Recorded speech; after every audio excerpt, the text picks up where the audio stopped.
So stomach is the most distensible organ.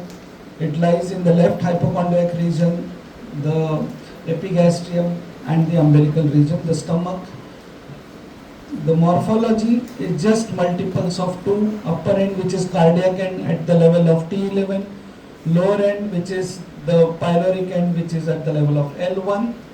The lesser curvature, greater curvature, 2 borders, 2 surfaces, anterior surface, posterior surface, and the cavity is divided into body, which is divided into fundus and body proper and pylorus. So body and pylorus, pylorus is divided into pyloric antrum and pyloric canal. The capacity of the stomach is 30 ml at birth, 1.5 ml in adults and 2.5 ml in obese people. The shape of the stomach is J-shaped when empty and pear-shaped when full. When it comes to relation, we write peritoneal relations. The peritoneal relations of the stomach are, it is an intraperitoneal organ. Along the lesser curvature is lesser omentum.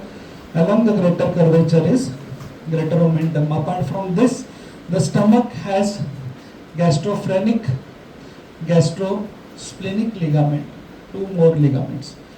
When it comes to the visceral relations, there are 3 anterior relations of the stomach.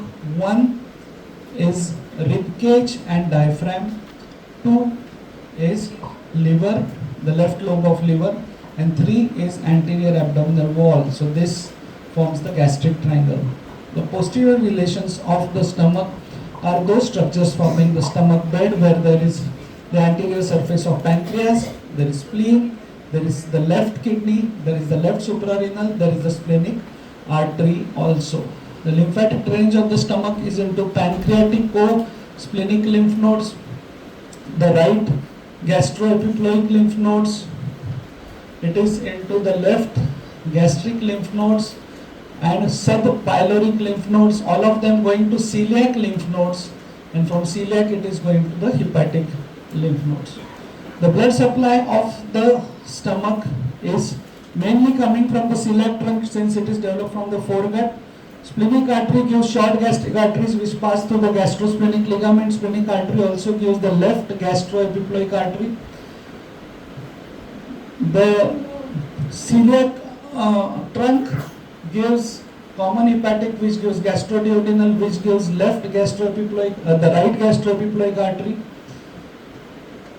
From the celiac trunk arises left gastric artery, from the common hepatic arises right gastric artery. The applied anatomy of the stomach: congenital pyloric stenosis, then gastritis, gastrectomy. In surgical, there is also vagotomy. Vagus supplies the stomach, okay, especially this nerve of Laterjet which supplies the pyloric sphincter is very important. So when we do vagotomy, we preserve that nerve so that the sphincter remains open. Remains open is opens periodically, otherwise vagotomy leads to gastric stasis and cancer of stomach. Thank you.